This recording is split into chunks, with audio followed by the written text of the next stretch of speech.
Coach, let's just go back to the last two games. Obviously, played pretty well. Let's do that.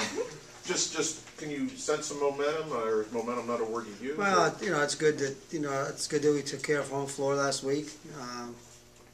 Thought we beat two good basketball teams. Got a great, have a great basketball team coming in on Wednesday here.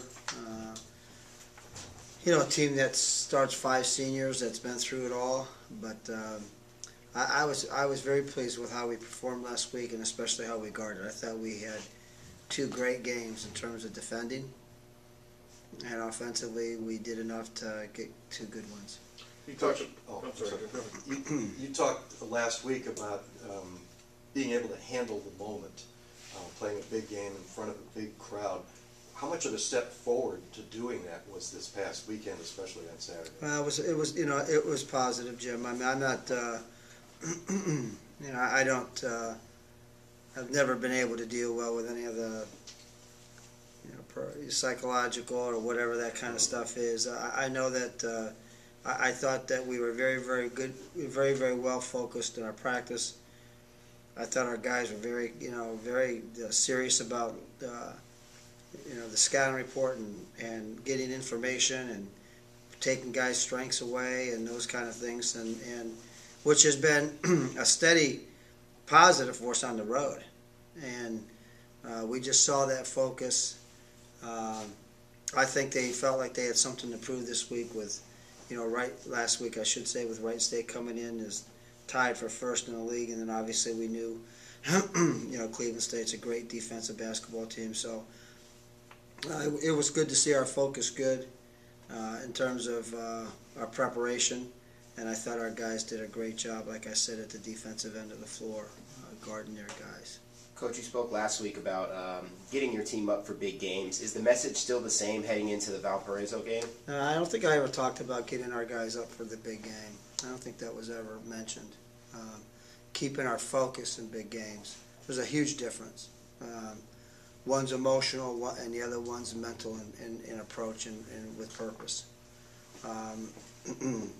The team that's number 1 in the league's coming into your place. Valpo is by far the most experienced. I think by far they have the best player in the league with Brokoff. I think he's had a tremendous year and has made so many big shots for them. And then I think they have the hardest kid to guard in terms of a big in Van Wyck. So, this is a team that, you better be firing on all cylinders to have a chance to beat those guys. Jerry, you talked about it. You've seen it in practice. You've seen it in the road, how your team has come together, maybe more focused on the road. Can you sense that a little bit even more now with these 2 wins? Yeah, I mean, Dana, when the last time we left here, when we went on the road, there was a theme in those games when we went to Wisconsin. Let's play good and play well, and let's get back home and show that we can play at home. I mean, there was a real positive purpose as we came back after that, Milwaukee game. And that's good leadership from our upperclassmen. That's good leadership from our seniors. They wanted to get home and play, and they did a heck of a job this last week. 2 guys that have really come on strong, at least in the last 3 games, has been DJ and Cameron. Can you just talk about those 2 and their team? DJ's had probably had our best year in terms of consistently. I mean, DJ's really, really played well. When you have Blake on one side and KP on the other, and DJ being able to drive it, those guys get a lot of attention. Blake and Kendrick get a lot of attention, and we've been waiting for DJ to kind of play like he's played. And we knew it was in him, and he gives us a dimension that makes us, very, very good. Coach, with that being said, how has Sean Hammaker been dealing with going from starting role to the bench? It's a part of the adjustment. The kids came up kind of with a saying that was totally on them, and the saying is whatever it takes. And we came out of the going out to play Milwaukee, and a bunch of guys said, "Hey, whatever it takes. If I get 20 minutes, if I get 10 minutes, if I get 20 points, if I get 5 points, whatever it takes, we got to do what we have to do to win. And I think those guys, including Sean, has taken that approach. Jerry, is that just a sense of maturity on these guys, you think, of taking that role, or just? I think it's a sense of good leadership. I think guys like Blake and KP and Damien and those guys, they circled the wagons, and they've, like I said, it's written in the locker room. They put it up. It's just something that's been commented on, whatever it takes. And like I said, that didn't come from me or any of the coaching staff. That came from them, and it's impressive.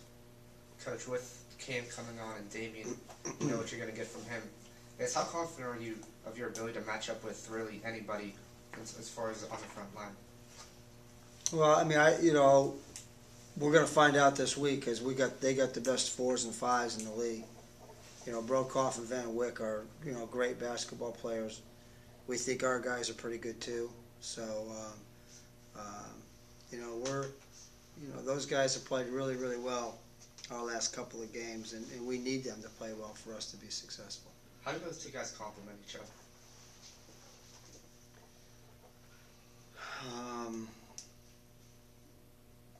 They're both pretty good basketball players. I mean, they do different things good to kind of even it out. Yeah, I mean, everybody on the team has their strengths and weaknesses. Those guys are they play off each other well, and they've had a really good 2 weeks. Is there anybody you've played this season that will, the experience of playing them, which is helping you in prep for Valpo because of certain similarities, either in personnel or system? I think, and I've felt like this from the beginning of the year.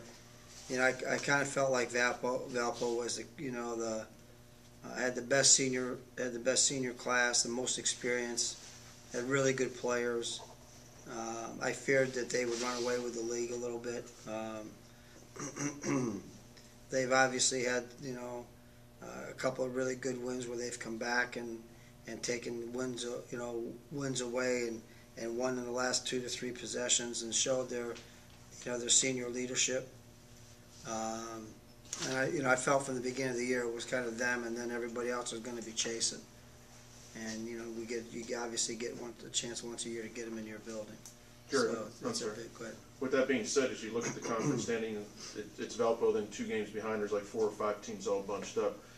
Just the excitement of playing Valparaiso, knowing they're in first place, and as you mentioned, you have them on your home court for one time. Yeah, I mean it's a game that you obviously need to take care of your home court. It's not going to make your year or break your year. It's a year that it's a game that we're excited to be playing in our building, but we also know that all that being said, we have to play an extremely good basketball game to have an opportunity to win it. This is a seasons team that's not going to be affected by anything other than somebody who wants the game more than they want it. So we have our hands full.